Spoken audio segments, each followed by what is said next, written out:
All right, guys. It could be. What's up there, Joe? I see Eddie Sanchez as well. What's going on, guys? All right, guys. So the Q&A, it could be like any technical question, anything you're getting stuck in, right? Weight cut, strategy, rules, fire. The better, the more questions, the better. Forte abraço aí para Itu.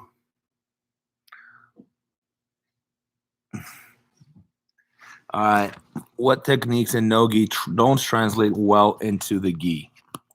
That's our first question. No techniques in no-gi don't translate well in the gi. Guillotine, too much gi. Collar, the gi around your arm, there's too much room for that, for the neck to still have like blood flow, right? North-south for the same reason. The head and arm, I do a lot gi, but it is better no-gi. Those are the main ones. I think the guillotine and the north-south are the ones that really don't translate too well. I'd rather have them no-gi than gi. I'm trying to think what else. Yeah, I mean, the Dars, I prefer Dars and no-gi. There's less gi in the way, same reason. Same thing with the Anaconda. I think pretty much all arm triangles are going to be better without the gi. That's it. I can't think of anything else. So think arm triangles, north-south, and the guillotine. Those three don't translate too well, okay? Is it true you're going to have a documentary premiere in Maui? I'm just waiting for the invite to go to Maui. You guys don't have to really convince me to go there. Just find a movie theater, and that's where the premiere is going to be. Can you review the Anaconda? All right, let's do it. It's a good question. All right. Deja's perfect for it because she's smaller than me. All right. On your knees. All right. Right there. So what we're going to do is a few different ways to set up the Anaconda, right? The most common one is from the front headlock. So front headlock, one arm goes in front of her shoulder. My weight's going to go on the back of her neck. And I'm going to connect my hands, and I'm always pulling her arm in. So when I take that elbow away from her, it's hard for her to put that elbow on the ground, right? So for arm, I don't pull the armpit, not the elbow, because he'll pull her arm in. So I have to go like right in the middle of her arm, around the tricep. I want to shoot this arm as deep as I can, right? Because she's smaller than me, it's fairly easy to get my arm that deep. When you're going against someone your size, it's not going to be so simple. So what I'm going to do, at the same time I push my right arm through, I'm going to throw my left elbow in. The deeper my left elbow goes, the better. So this is happening at the same time, so my arms meet in the middle. What my elbow does behind her elbow, it stops her from pulling her arm out, right? So instead of this arm right here doing all the work, my left elbow goes in, and I connect the Anaconda. I don't like to finish the Anaconda on top, so I'm going to roll on bottom. So just going to go 180 with me, Deja. Let's actually just turn here. So do the same thing on the other side. So you guys see what I'm doing on the other side when I'm ready to here. And when I fall to the side, it's important. Again, you fall to your side there, Deja. I just want to be looking at the camera so I know what they're seeing. Is that I keep her head in the center. So when I'm here, I can walk my belly into her head. All right? So you don't want her head on this side of my body or on that side of my body. You want her head stuck in the center. So when I push my belly forward, I'm able to squeeze that triangle, that arm triangle. So it's the pressure from the arms, but also the pressure from my belly pushing her head into my forearm, which is a triangle. Okay? When going against a larger person, how do you feel about going right to a sitting position instead of standing to avoid the takedown and losing the 2 points? It just depends on how confident you are in your guard. I'm not against guard pulling on heavier opponents. I think there's a time for that. It's just a matter of, are you comfortable being underneath someone heavier? Because you're at a disadvantage. If you're light, you're going to be on bottom. For the most part, you are in disadvantage. It really depends on the skill level of your guard. That would be the main thing I'd be paying attention to. Let me see. There are ways of taking heavier people down. Like, once again, it depends on your level of judo and wrestling. Like, if you trust it, you can get a heavier opponent down the same way you can sweep or submit someone from the bottom. But there's no easy answer to that question. Like, you just have to make sure that your takedown game or your bottom game is sharp enough to handle a heavier opponent. All right? All right. I want to talk about my documentary. Guys, I've talked a lot about my documentary in the last few days. I'm doing like a podcast today, sometimes two. In fact, I got one just after this right here. Joe is asking, what do they walk their hips away about the anaconda? You just follow, Joe. So if you got that arm triangle, they're trying to walk away, you have to follow, but pushing your belly in, right? So you have to keep that pressure. So as they try to distance themselves, you just got to keep up, right? Ideally, your arm triangle is tight enough so they are tapping by the time you hit the ground. It's very important. But regarding the documentary, guys, we will finish this summer. We've never worked so hard. We're really making a big push. We have a final cut ready, but we're missing music, animation, subtitles. So it's not really watchable yet. I mean, it is, but it's just not, it's not the final product. So, we're at least another month or two away from releasing it, at least. But we believe we'll be done before the end of the summer. So summer's beginning right about now officially, right? So sometime before the end of August, we should be ready to rock and roll. We put a lot of time and energy into this. And I truly believe we are helping rewrite the history of Brazilian Jiu-Jitsu. I think that's the thing we'll be most proud of. I think at the end of my life, I'll be more proud of this than I was over my ADCC or World Championship, because to me, it's more significant because 100 years from now, it's still going to be important, right? So I'm really excited about this, and I really hope you guys support. That's very important to me that I get support from you guys as well, because it is for the community. It's not for me. It's not for only the history nerds. It's for everyone. All right. You're welcome, man. All right, guys. Okay, what made you decide BJJ was a viable career option? That was not a decision. That was an accident. I never decided on BJJ as a career. I just liked it too much to stop and to care to do anything else. It was never a conscious decision. I think that's some people like, oh, there's a moment where you make that tough decision, right? You're going to do this or that. When I was like 19 and 20, and people were trying to push me to get a real job and go on with my life, I just didn't care. I just wanted to. I remember my dad talking to me, my grandfather, my uncles, they'll try to kind of talk me out of it, a little worried that I was still playing Karate Kid, quote unquote. So my dad called it. But it was like a little reckless even, it's like a shot in the dark and like all or nothing kind of thing. And I don't regret it, but it could have gone really bad for me as well. So there's these two sides of it, it reminds me of a quote, Pops and Gracie, who we interviewed for the documentary.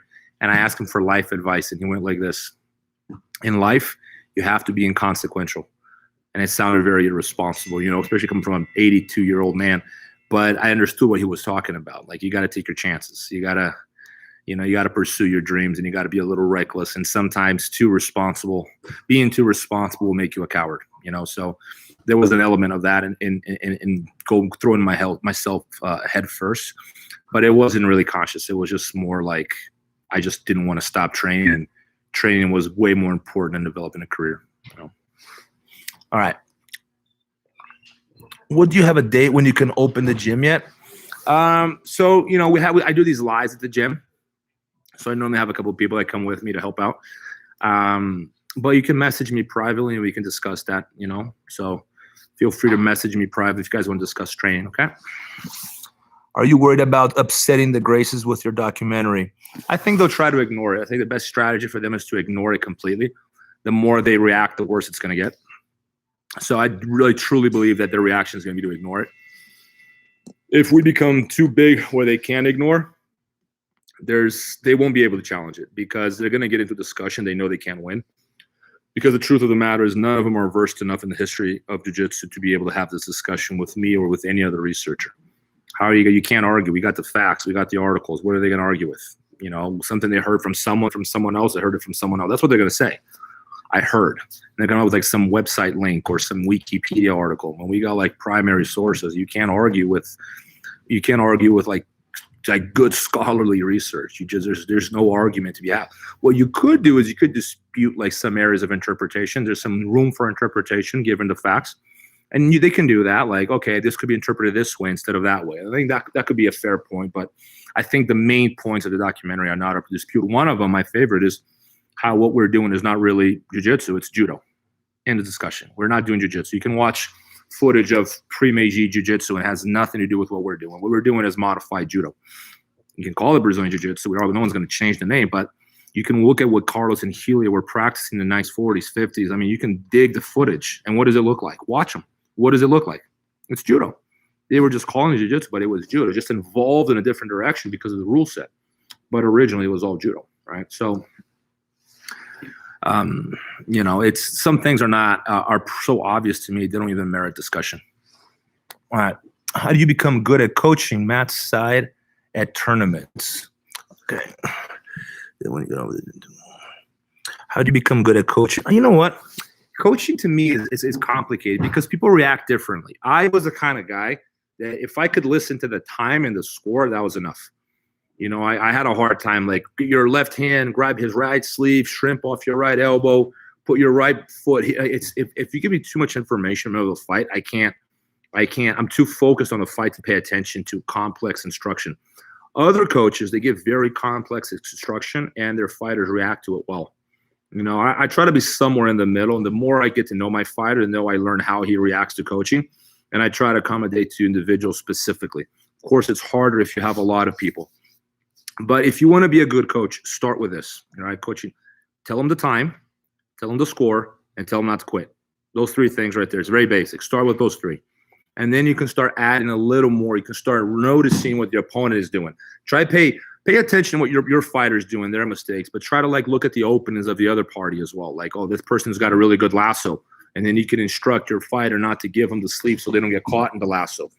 Try to make it clear. One of the biggest problems is not so much good or bad coaching, is the fact that you have 6, 7 people in your corner and yelling 7 different things. All right, so you're getting all this random instruction, sometimes from opposite ends of the mats, and you can't even know where to look. One instructor, the highest ranking person, is the one who coaches. That's it. Everyone else is listening. This is very important. Okay, they can repeat what the main coach says, but they can't be given random instruction or contradicting the head coach. That all that does is create confusion. All right, can you show a favorite technique on defending the berimbolo? Sorry for a spelling. It was almost perfect. At the end, you put an A instead of an O. Other than that, it was good. All right. Very simple. Actually, we did this. I think we did this the other day in one of our lives. Similar. This is how I deal with all De La Riva. Really good De La Riva.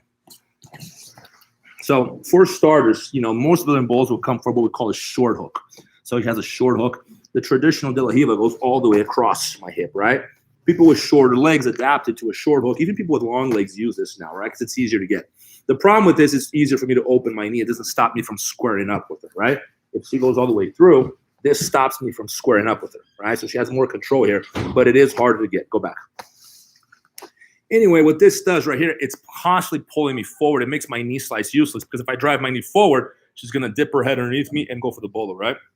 So what I normally do here is I step back. I don't want her holding my belt because she grabs my belt, she's going to pull me over my center of gravity. Just down a little bit.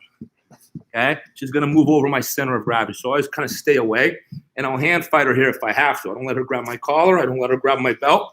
I keep my hands protecting my belt at all times. If I keep a stiff leg, see how her foot just popped out? Look at my leg. It goes stiff, and if I turn my knee out, it's not that she can't keep the hook. It's a lot harder. So I always go straight leg, and I get my kneecap pointed out. At the same time I'm doing that, I'm digging my hand on her pant right there. Get a pocket grip at the end of her pants. So if she tries to get that De La Riva hook again, I punch the inside of her shin with my stiff arm. So if she's trying to get that, she can't try to get that De La Riva. All right? And there's no berimbolo here, right? They can try, but if I can just pick up this leg, how are you going to go berimbolo, right?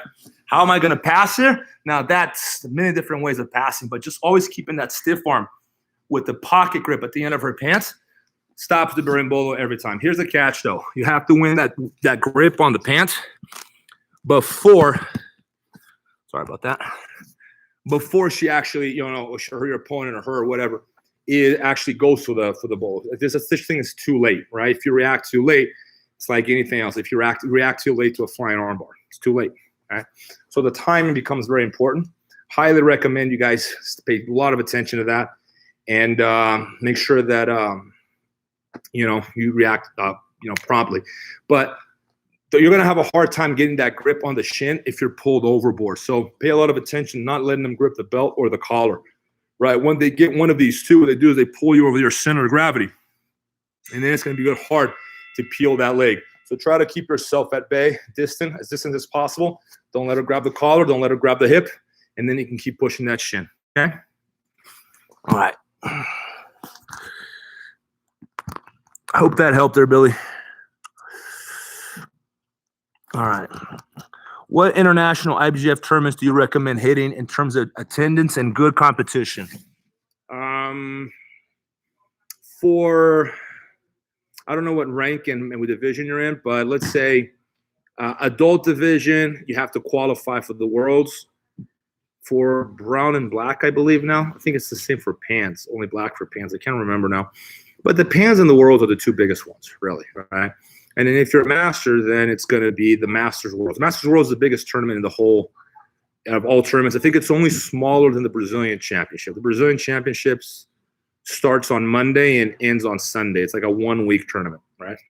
And the Masters World is like getting close to it. I think we're starting on like Tuesday and Wednesday these days, and it's like 5-6 days long. So it's a pretty big event. We're talking like 6,000 competitors. That would be a good one.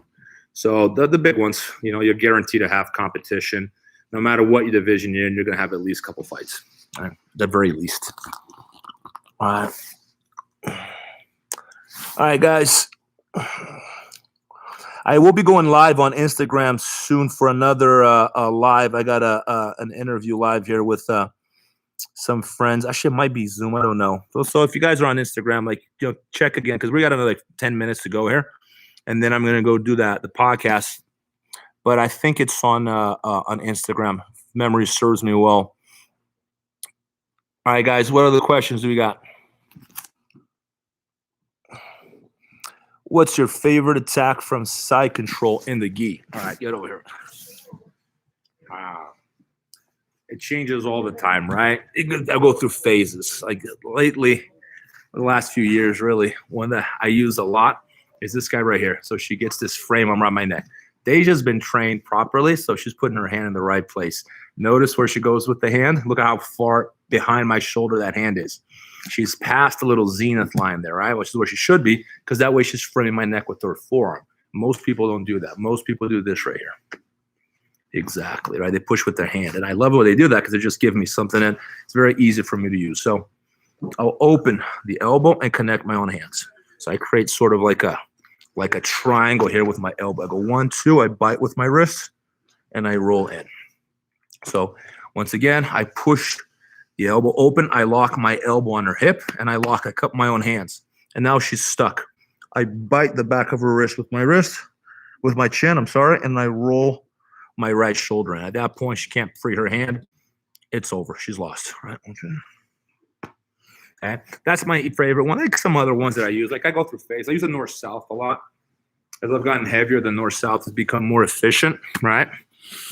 So the north-south has been working really well for me. I don't like it a lot in the gi, though. It's mostly no gi. It depends. I really go through phases, guys. I don't have, you know, like my favorite submission over the past 20 years has changed so many times. If you insist, like my all-time favorite is a rear naked, because it's always what works. It's the most consistent one. But, you know, even in side control, it changes all the time. It's always changing. Okay, how do you like kinks? Oh, God. Okay, did you think you're looking for a new sponsor? All right, guys. Fire. Give me some tough questions here. Give me some tough questions.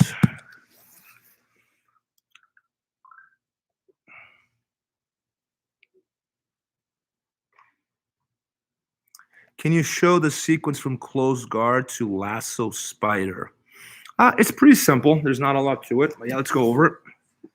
So anytime, either because I want to open or I feel that that she's doing a really good job opening guard, right? So what I'm going to do is I have to preemptively control her sleeves, either because I'm going to initiate opening or because I feel she's able to do it.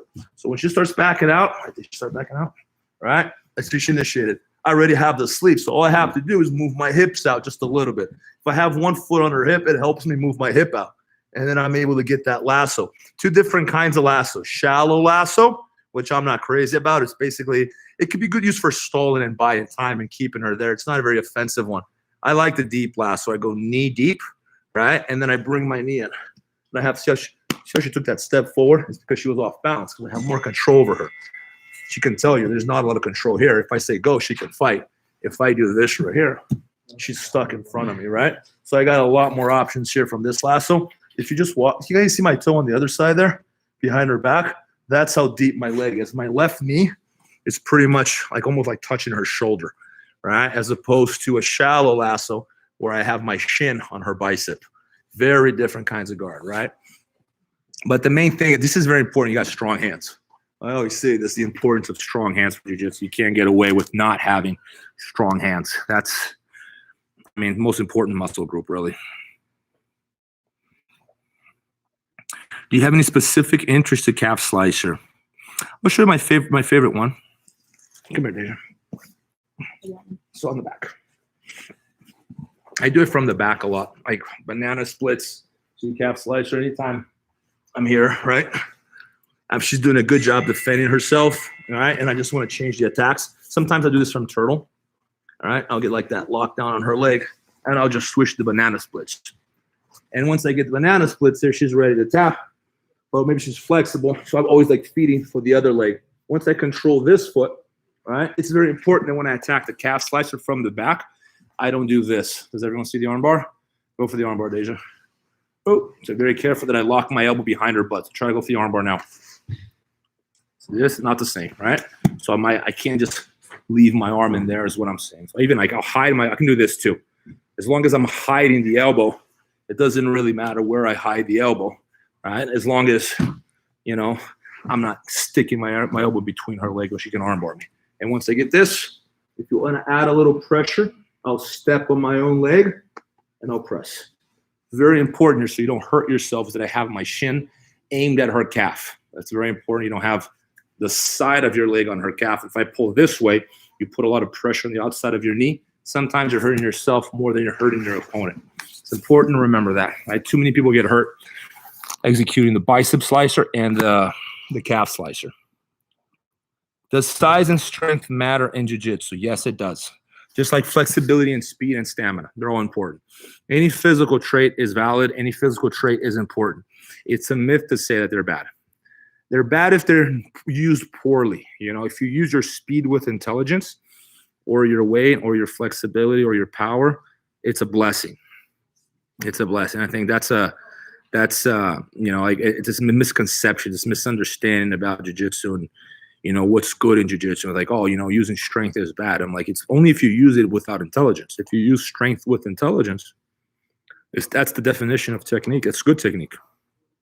That you use power with precision and timing, right? And the technique is good because it works well. Case in point, a lasso. You think you can have a good lasso without strong hands? That's strength. So is strength bad? Of course it's not bad. You need it, right? But use it wisely. Don't spend it. Don't waste it, you know, without an intent, without like any purpose behind it. I think that's the biggest problem people have is wasting their energy in ways that aren't really, you know, not going to get them anywhere. And that's the kind of use of energy that upsets people because you're just being strong for being strong. You're not really accomplishing anything. If you're going to be strong, fast, or flexible, but you're accomplishing something with it, that means you're beating your opponent. And if they're complaining, it's because you're beating them, not because you're actually doing anything that's, you know, wrong. Yeah. All right. We miss you too, Aaron. Got to get back here. Favorite lasso pass. Okay. First, we got another one here. Most effective north-south submission.